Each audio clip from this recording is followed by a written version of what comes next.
오늘 우리에게 주신 하나님의 말씀은 신약 성경 누가복음 2장 41절에서 52절까지 말씀입니다. 오늘 우리에게 주신 하나님의 말씀은 신약 성경 누가복음 2장 41절에서 52절까지 말씀입니다. 제가 가진 성경으로 신약 89페이지에 있습니다. 우리 다 같이 누가복음 2장 41절에서 52절까지 말씀 저와 함께 교독하도록 하겠습니다. 제가 먼저 읽겠습니다. 그의 부모가 해마다 6월절이 되면 예루살렘으로 가더니 예수께서 12살 되었을 때 그들이 이 절기의 관례를 따라 올라갔다. 그 날들을 마치고 돌아갈 때에 아이 예수는 예루살렘에 머무셨더라. 그 부모는 이를 알지 못하고 동행 중에 있는 줄로 생각하고 하룻길을 간 후 친족과 아는 자 중에서 만나지 못함에 찾으면서 예루살렘에 돌아갔더니 사흘 후에 성전에서 만난즉 그가 선생들 중에 앉으사 그들에게 듣기도 하시며 묻기도 하시니 듣는 자가 다 그 지혜와 대답을 놀랍게 여기더라. 그의 부모가 보고 놀라며 그의 어머니는 이르되 아이야 어찌하여 우리에게 이렇게 하였느냐. 보라 내 아버지와 내가 근심하여 너를. 예수께서 이르시되 어찌하여 나를 찾으셨나이까. 내가 내 아버지 집에 있어야 될 줄을 알지 못하셨나이까 하시니 그 부모가 그가 하신 말씀을 깨닫지 못하더라. 예수께서 함께 내려가사 나사렛에 이르러 순종하여 받드시더라. 그 어머니는 이 모든 말을 마음에 두니라. 예수는 지혜와 키가 자라가며 하나님과 사람에게 더욱 사랑스러워 가시더라. 아멘. 그리스도의 순종이라는 제목으로 하나님의 말씀 전하도록 하겠습니다. 하나 재미있는 이야기로 설교를 시작하려고 합니다. 아마 들어보셨을 수도 있는데요. 한 아버지와 한 아들이 있었습니다. 아들이 아버지에게 물었습니다. 아빠는 왜 이렇게 흰머리가 많이 나요? 아버지가 대답했습니다. 네가 말을 안 들어서 그래. 그러니까 하나하나씩 계속 생기는 거야. 그러자 아들이 대답했습니다.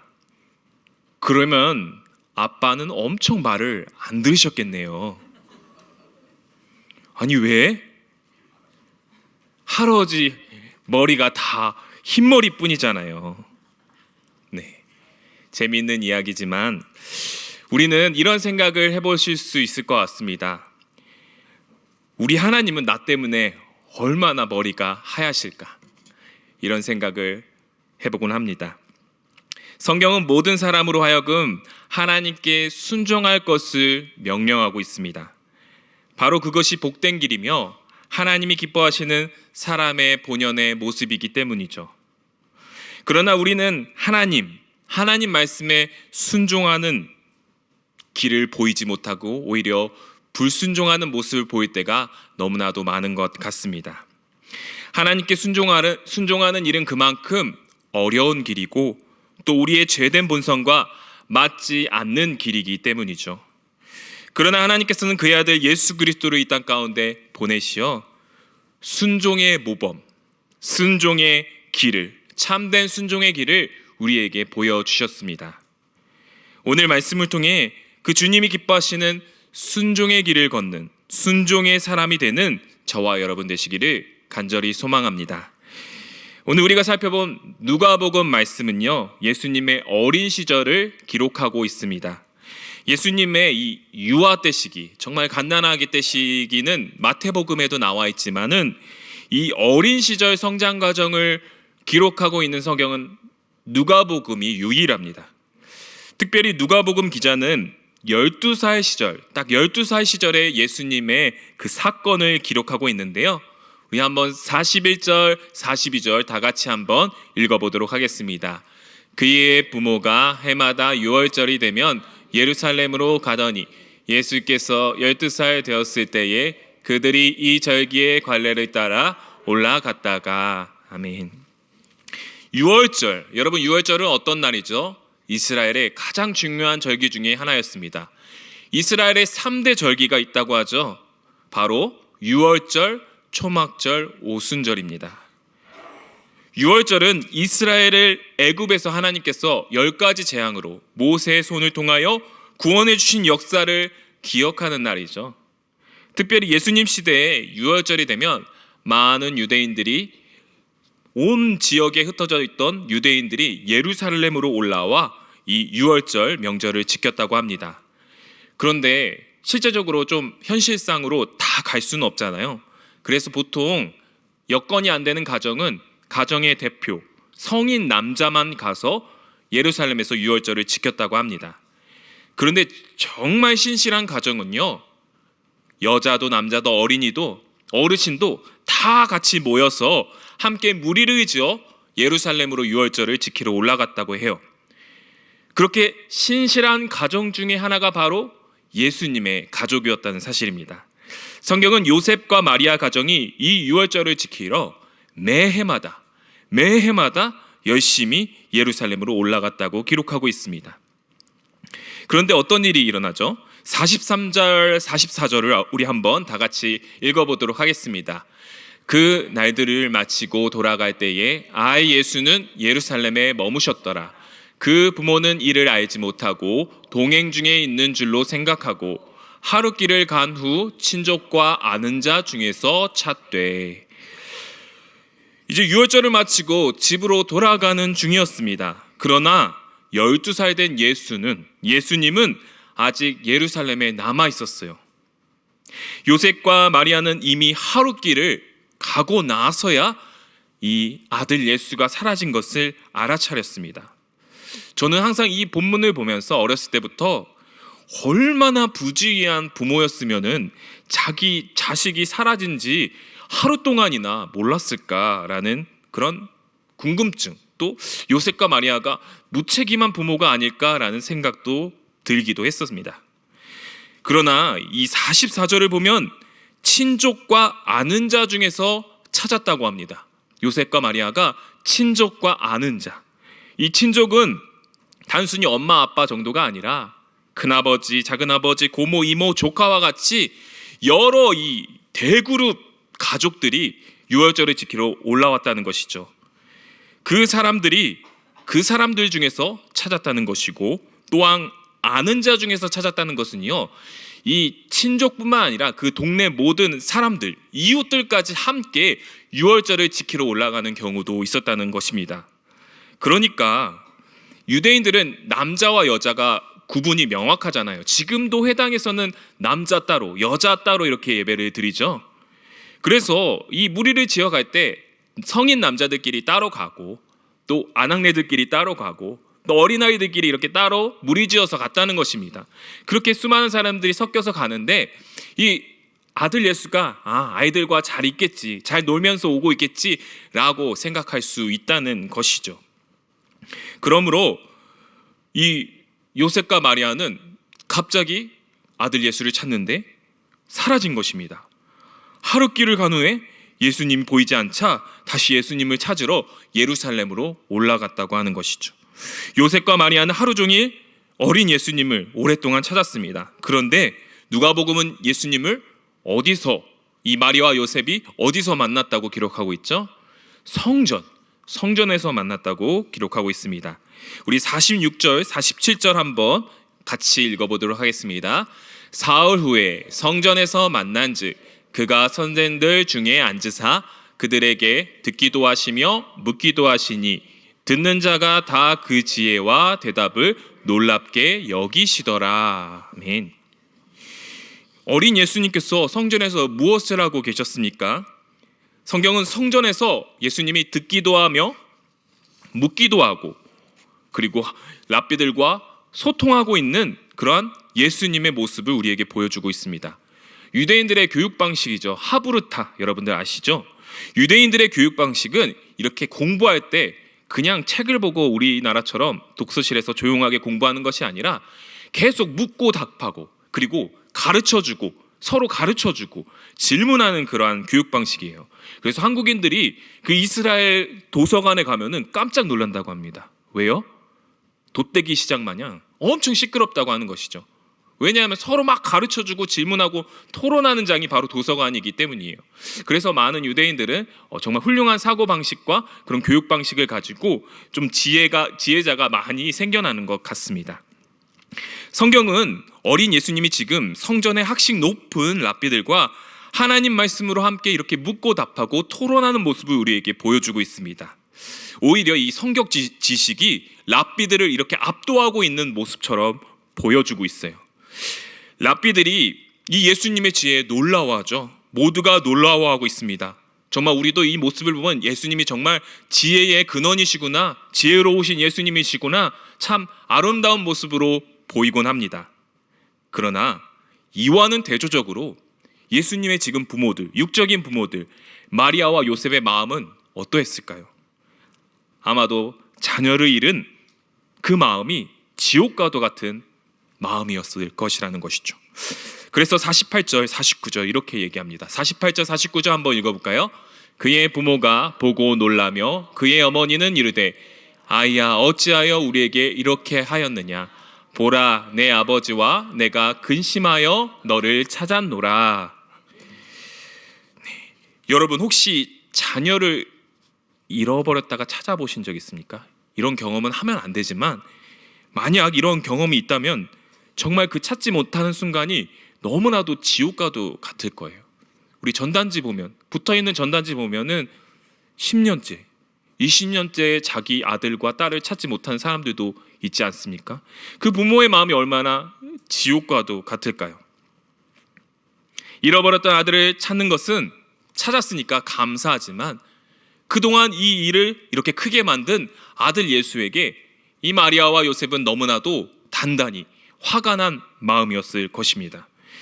그래서 이렇게 얘기합니다. 아이야 어찌하여 우리에게 이렇게 하였느냐? 내 아버지와 내가 근심하여 너를 찾았다. 그런데 예수님의 대답은 어떻습니까? 이러한 부모의 마음은 전혀 모르는 것처럼 이렇게 말씀하고 계세요. 49절 우리 한번 읽어볼까요? 예수께서 이르시되 어찌하여 나를 찾으셨나이까? 내가 내 아버지 집에 있어야 될 줄을 알지 못하셨나이까 하시니. 이 예수님의 말씀이 뭔가 저는 사춘기 소년의 반항하는 말처럼 보이곤 했어요. 내가 내 아버지 집에 있어야 될 줄을 모르셨나이까? 지금 부모 애타게 찾는 부모에게 이렇게 말하고 있어요. 아무리 예수님이라고 해도 이렇게 반항해도 되는 건가? 부모님에게 예수님도 사춘기를 겪으셨나? 이러한 생각이 들곤 합니다. 우리 있잖아요. 엄마 아빠가 뭐라고 말만 해도 그거 아닌데요? 하기 싫은데요? 이렇게 말했던 자녀들의 모습, 그게 바로 저였습니다. 제가 그런 모습을 자주 보이곤 했는데요. 그러나 성경은 이것을 단순히 어린 예수님의 사춘기 반항으로 묘사하고 있지 않다는 것이에요. 지금 어린 예수님은 하나님을 뭐라고 부르고 있어요? 내 아버지라고 부르고 있습니다. 내 아버지. 당시 유대인들 중에 이렇게 회당에서 하나님을 아버지라고 부르는 경우 간혹 있었다고 합니다. 근데 아버지라고 부를 때마다 어떻게 불렀어요? 우리 아버지라고 불렀다고 하는 것이죠. 하나님을 감히 내 아버지, 내 아버지라고 부르는 사람은 없었다는 것입니다.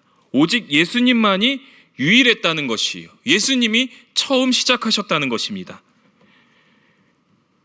이것은 이미 예수님이 어렸을 때부터 자신과 하나님과의 특별한 관계를 이미 인식하고 계셨고 깨닫고 계셨다는 것을 의미하는 것입니다. 여러분 혹시 이러한 궁금증 가진 적 있으신가요? 예수님이 과연 언제 자신이 하나님의 아들인 줄, 인류를 구원할 메시아인 줄 깨달았을까? 예수님이 몇 살에 깨달았을까? 이런 궁금증 저만 가져보았나요? 근데 역사상을 보면은 교회사적으로 보면은 이러한 질문을 가지고 논쟁을 신학자들이 많이 했다고 합니다. 그러나 우리 장로교 신앙 고백서인 웨스트민스터 신앙 고백서를 보면요, 이렇게 나와 있어요. 웨스트민스터 신앙 고백 제8항 2항에 이렇게 나와 있습니다. 제가 읽어드리겠습니다. 즉 신성과 인성이 한 인격 안에 함께 나누어질 수 없게 결합되어 있으나 서로 전환, 합성, 혼동되지 않는다. 그 인격은 참 하나님이며 참 인간이지만 한 그리스도이며 하나님과 인간의 중보자이다. 예수님은 이 땅에 태어나시면서부터 100% 하나님, 100% 인간이었다는 거예요. 신성, 인성을 모두 다 함께 가지고 계셨다는 것입니다. 우리는 이것을 성경의 진리로 믿고 있다는 것이에요. 그러므로 이어서 웨스트민스터 신앙 고백서 제8항 3항 이어서 이렇게 고백하고 있습니다. 우리 한번 같이 읽어볼까요? 이와 같이 신성과 연합된 그의 인성의 주 예수는 성령으로 한량없이 거룩하게 되고 기름 부음 받아서 그 안에 지혜와 지식의 모든 보화를 가지고 있으며, 그러므로 완전한 인간이시며 또한 완전한 하나님이신 예수님께서는요, 이미 어렸을 때부터 그 하나님의 놀라운 계획, 온 인류를 구원할 메시아의 사명, 십자가의 길을 이미 어느 정도 알고 계셨다는 사실입니다. 그리고 그것을 준비하고 그 하나님의 계획에 동참하는, 순종하는 길을 걷고 계셨다는 것이죠. 우리가 이러한 관점으로 오늘 말씀을 다시 본다면 조금 새롭게 느껴집니다. 어린 예수님의 말이 결코 단순한 사춘기 반항으로 느껴지지 않는다는 것이에요. 오히려 이것은 그리스도의 순종이라고 우리는 볼 수 있다는 것입니다. 그래서 그리스도의 순종, 그 첫 번째 순종은 무엇이냐? 바로 내 아버지 일에 동참하는 것입니다. 사실 헬라어로 보면요, 우리가 49절을 다시 한번 읽어볼까요? 49절을 한번 다시 한번 읽어보도록 하겠습니다. 예수께서 이르시되 어찌하여 나를 찾으셨나이까? 내가 내 아버지 집에 있어야 될 줄을 알지 못하셨나이까? 하시니. 이 구절에서 집이라고, 내 아버지의 집이라고 나와 있지만 사실 헬라어로 보면요, 이 집이라는 단어가 없어요. 이 집이라는 단어 대신 정관사, 그것이 있다는 것이죠. 그래서 원어로는 아버지의 집이 아니라 아버지의 그것이라고 해석하는 것이 더 직역에 가깝습니다. 그런데 문맥상 예수님이 성전에 계시고 그것을 아버지의 집이라고 말하는 것이 문맥상 어울리죠. 그래서 이러한 해석, 번역은 적절한 것이라고 생각이 듭니다. 그러나 내 아버지의 집이라고도 해석할 수 있고요, 또한 우리는 내 아버지의 그것, 내 아버지 일이라고 해석할 수 있다는 것입니다. 그렇다면 예수님의 대답을 이렇게 번역할 수 있다는 거예요. 내 아버지의 일에 저는 동참해야 합니다. 저는 내 아버지의 일에 있어야 하는 줄 알지 못하십니까? 육적인 아버지 어머니, 저는 진짜 내 아버지 일에 지금 동참해야 합니다. 이러한 고백이라는 것이죠. 어머니, 저는 앞으로 이곳에서 해야 할 아버지의 일이 있습니다. 그것은 하나님의 놀라운 사랑과 은혜의 계획입니다. 우리는 이런 어린 시절에 예수님이 걸어가실 길, 앞으로의 그 길을 알고 있죠. 어떤 길이죠? 바로 십자가의 길입니다. 온 인류를 구원하신 하나님의 놀라운 계획, 자기 아들을 희생하면서까지 우리를 구원하신 그 하나님의 가슴 아픈 십자가의 사랑이라는 사실을, 그 십자가의 길이라는 사실을 우리는 알고 있습니다. 이 사실을 기억하면서 우리가 이 말씀을 본다면 우리는 지금 마리아에게 말하고 있는 예수님의 말씀이 어쩌면 이것이 단순한 사춘기 반항이 아니라 슬픔과 떨림으로, 그러나 믿음과 결단으로 호소하고 있는 예수님의 말씀이라고 하는 것이죠. 하나님께 순종하는 길, 하나님 말씀에 순종하며 사는 길, 어쩌면 이 땅에서 불편한 길일 수도 있습니다. 좁은 길일 수도 있습니다. 세상 사람들과 심지어 가족들에게 조롱받는 일이 될 수 있어요. 그래서 어떤 이들은 이렇게 말합니다. 적당히 예수님을 믿어라. 적당히. 그냥 주일에만 예배 드리고 나머지 삶은 너를 위한 삶을 살아라. 그러나 사랑하는 여러분, 우리는 그것이 하나님께서 기뻐하시는 온전한 순종의 길이 아니라는 것을 알고 있습니다. 내 아버지 일에 동참해야 합니다. 십자가의 길, 그 모든 것이 힘들고 어렵고 고통스러운 길임을 예수님께서는 알고 계셨지만 어린 예수님께서는 그 아버지 하나님께 순종하시기로 결단하셨습니다. 왜냐하면 그것은 아버지께서 기뻐하시는 길이기 때문이었습니다. 사랑하는 영희교회 성도 여러분, 예수님처럼 하나님 아버지 일에 동참할 수 있는 저와 여러분 되기를 바랍니다. 코로나로 인하여 한 가지 유익이 있다면 내 개인적인 시간이 많아졌다는 거예요. 내 개인적인 시간을 쓸 수 있다는 거예요. 확보했어요. 그러나 아버지를 위한 시간으로 그것을 바꾸지는 못하는 것 같습니다. 코로나가 완화되고 우리가 다시 신앙생활을 하지만 아버지를 위한 시간, 아버지 일에 동참하는 것이 너무나도 무뎌지고 버벅거리는 것 같아요. 역시 하나님의 일은요, 개인이 아니라 함께 모여 교회를 이루며 함께 지어져 나아갈 때 온전한 순종의 길을 우리가 걸어갈 수 있다는 것이죠. 사순절 기간입니다. 또한 우리가 고난주간이 다가오고 있습니다. 이 기간 동안 우리가 더욱더 하나님 아버지의 일에 동참할 수 있는 저와 여러분 되시기를 주님의 이름으로 간절히 소망합니다. 예수님처럼 아버지의 일에 더욱 동참하며 순종하는 저와 여러분 되시기를 바랍니다. 비록 예전보다는 힘들 수도 있어요. 오랜만에 다시 하는 것이고 옛날처럼 하기는 힘들 수도 있어요.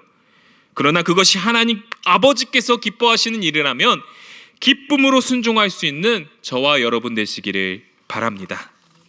그리스도의 순종 마지막 두 번째는요, 겸손함으로 순종하는 것입니다. 50절 51절 우리 한번 읽어보도록 하겠습니다.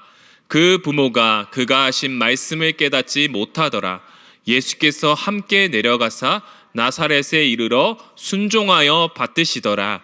그 어머니는 이 모든 말을 마음에 두니라. 아멘. 예수님은 아버지 일에 동참해야만 하는 그 자신의 메시아 사명, 그리스도의 사역에 대하여 더 이상 육적인 부모들에게 말하지 않습니다. 왜냐하면 아직 때가 되지 않고 그들은 온전히 알지 못했기 때문입니다. 오직 하나님과 예수님만 아는 길이었어요.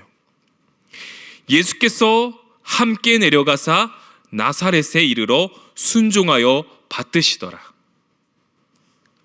예수님께서는 이후로 그의 부모들에게 철저히 순종하며 인간으로서의 예수님의 삶을 성실하게 사셨다는 거예요.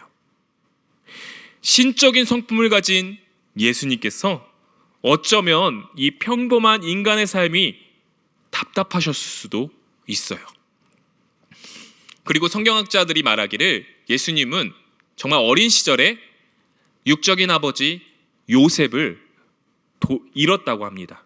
아버지가 일찍 돌아가셨다는 것이죠. 그래서 일찌감치 목수의 일을 감당하며 가장의 역할을 감당했다는 것이죠.